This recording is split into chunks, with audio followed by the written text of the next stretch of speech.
What's happening, good people? Welcome to the channel. I'm Wes, aka Mr. Budget Watch, and today we are going to be doing a collaboration. That's right, I've reached out to some fellow friends in the watch YouTube space, and they are going to be showcasing some watches for you. We're going to be taking a look at their first watch they ever bought for themselves versus their most current, sort of latest watch they've purchased for themselves. And they're going to be showing you the difference in their style, if it's changed over the years. So we have a few awesome people. We have Adrian from Somewhere in Time, James from Watching James, Troy from The Bold Watch Collector, and Sixto from Watch Sixto. All their channels will be linked down in the description, so don't forget to check them all out and, you know, show them some awesome support like you guys show the channel. So that would be awesome if you could do that. So anyway, without further ado, let's roll the first clip. Hey Wes, thank you so much for including me in this video. If you're watching this and you don't know who I am, my name is James. I also have a watch review channel on YouTube called Watching James. Now, I clearly remember the first watch that I wanted, the first watch that I purchased, and I remember thinking a lot about it. And at the time, it was about 1989, 1990, way back then in the past, and at that time, the watches that were most popular were digital watches. However, I still had a bit of a thing for analog style watches. My dad was wearing these sort of more traditional analog style watches, so I wanted to get something that blended both of those. So I ended up getting a watch that I think is a Casio. I'm not actually sure, I don't quite remember the brand of it, but it was a watch that was both analog and digital. I'll stick a photo up here. I do apologize for the quality of the photo. Photo quality back in those days weren't quite as good as they are today. Recently, I have been buying lots and lots of watches that I've been quite excited about. But the one that I've been wearing absolutely every single day is this one here. It is the Seiko SPB 101J, otherwise known as the Seiko Sumo. This watch is a watch that I hadn't really even considered buying before until somebody recommended that I absolutely should try it. And since having it in my collection, it has not left my wrist. It is absolutely amazing. I love it. I know I do particularly like Seikos, however, this one is head and shoulders above every other Seiko I've had in my collection. Thanks Wes, I really appreciate you including me in this video. I hope to see all of you guys soon in another video. I want to say a big thank you to Wes, aka Mr. Budget Watch, for reaching out to me doing a collab video. So this video is basically about what we originally purchased and what we had first purchased.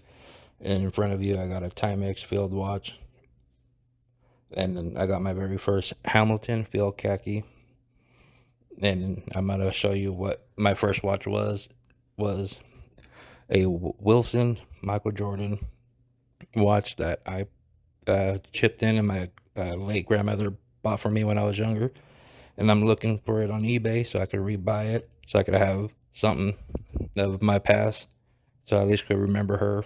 And again, thank you, Wes, for giving me this opportunity. I can't wait to see what other people have in their collection. Hi there, it's Adrian here from Somewhere in Time Watch Reviews, and Wes has asked me what was the first watch that I bought, and do I still have it, and what was the last watch I bought. So here we are, just a very quick video. The first watch I bought, kind of with a collecting in mind, was this one.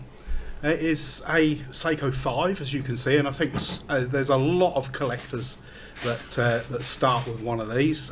This is an old 7009 from December 1986, and it's well, just very quickly zoom in on that. There we go. See the kind of condition it's in. It's definitely got some age to it, but still running, still doing well. Not on the original bracelet. This is the original end link. I do have the original bracelet, but it needs some work doing. It's had a new crystal, but other than that, yeah, she's still ticking along just nicely. So that is the first watch that I bought with collecting in mind. And then the last watch that I, if you like, deliberately bought and spent money on with collecting in mind and staying in the collection and not going anywhere, was this one, which is the Seiko SRPB09, which is the Seiko Samurai Blue Lagoon limited edition. So yeah, I mean, this is the last one I've actually spent money on myself, deliberately adding it to the collection. I have had others which have been gifted to me by my wife and by various members of my family, which have obviously stayed in the collection, but I guess they don't count because I didn't spend the money on them myself. Now I am going to add another one to this little list, because it's one that surprised me. And I've been doing watch reviews, and I'm sure Wes will probably be able to kind of relate to this. You get a lot of watches in, and you don't keep them all. You can't keep them all, so you tend to buy them and you keep them for a while, and then you sell them on. But this one has stayed in the collection, which is the Steel Dive Sumo homage. And this has been a real surprise, and I think it's a cracking watch and cracking value. So yeah, this is staying in the collection, and technically I bought this after I bought that. So, you know, I'll let you decide which was the last watch I bought. This one I didn't intend to keep, but I am keeping it. It's been around for a while now, but yeah, that was the first one in the collection. That was the last one that I deliberately bought to add to the collection, and this one was a surprise. So yeah, there we go. Cheers, Wes. Thanks for inviting me to do this, and I'll catch you all in a video at some time or other. Cheers, guys. Hey guys, my name's Troy, I'm bold and I collect watches. And my good friend Wes, aka Mr. Budget Watch, has asked me what was the first watch I bought, which was this one, to what was the last watch I bought, which was this one. And you can certainly see how I've grown as a collector. This was, actually let's put this to one side. This one, back in 2007, 2008, maybe 2009, can't really remember, bought from a high street store called House of Fraser, won myself some vouchers at work for becoming top salesman, not a lot, but I thought, let's buy myself a watch. It's had a new strap, new crystal. This one's probably going to get purged because it just doesn't fit my style anymore. This was before my watch collecting days, but I still think it's a nice looking watch. I'm undecided, but it'll probably be gone. And now if we take a look at the last watch I bought, now I'm a collector, automatic movements. You know what, I never really cared in the past. From a established brand like Seiko 5 Dress KX. The best one watch collection for under £200. Got this one in the black and gilt, but this was actually the last watch I purchased. The reason I bought this one when I already had the black and gilt is the black and gilt one didn't have the original strap. This one did. So I wanted the whole bracelet look, whereas the other one had a terrible strap.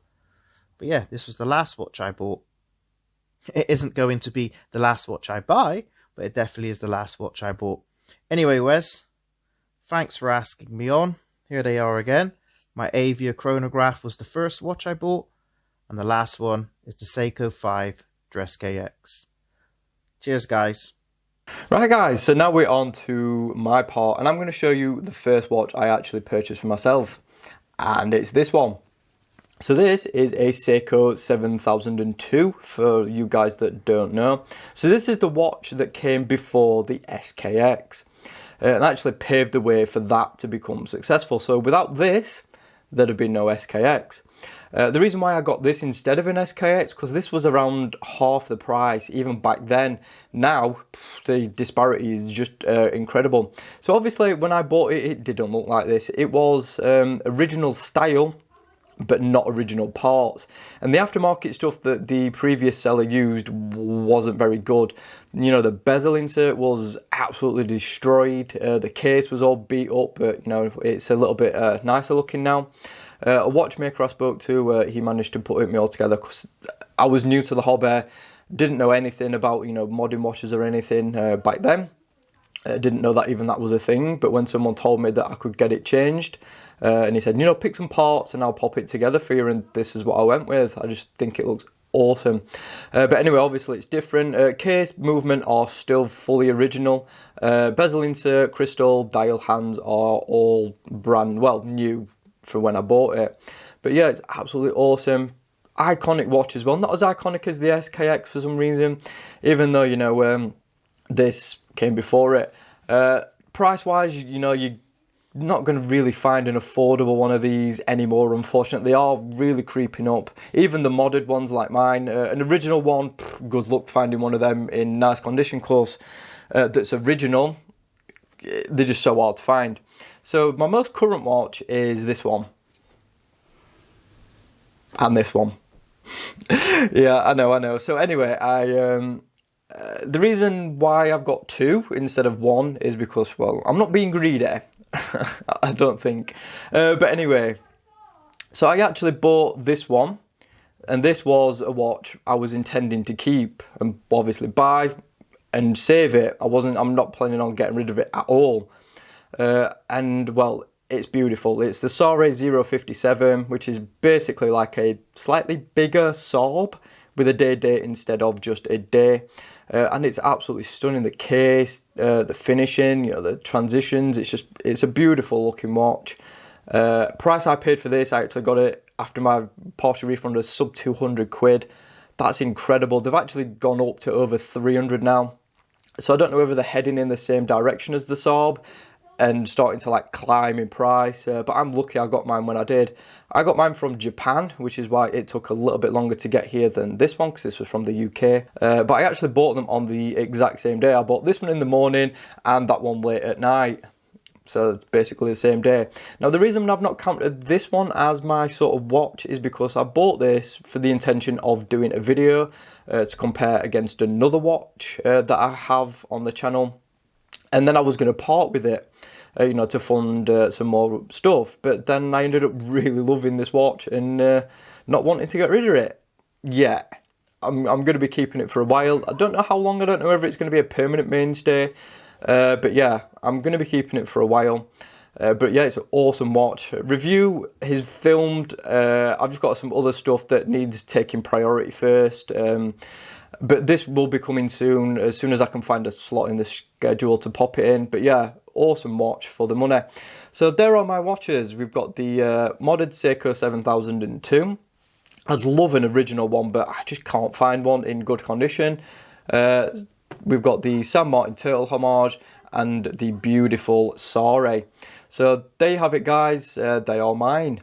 So again, all the other creators, content and stuff can be found in the description. I'll even pop a pinned comment as well so you can find them a little bit easier. Definitely, you know, go ahead, show them some support, subscribe and do all that good stuff that you do for me. That would be absolutely awesome. And thank you, guys. I'll see you soon. Thanks for watching the video. Be sure to subscribe if you haven't already. Like the video if you enjoyed it. Hit that notification bell so you don't miss any uploads. And of course, follow me on social media at Mr. Budget Watch. Thanks again. I'll see you soon.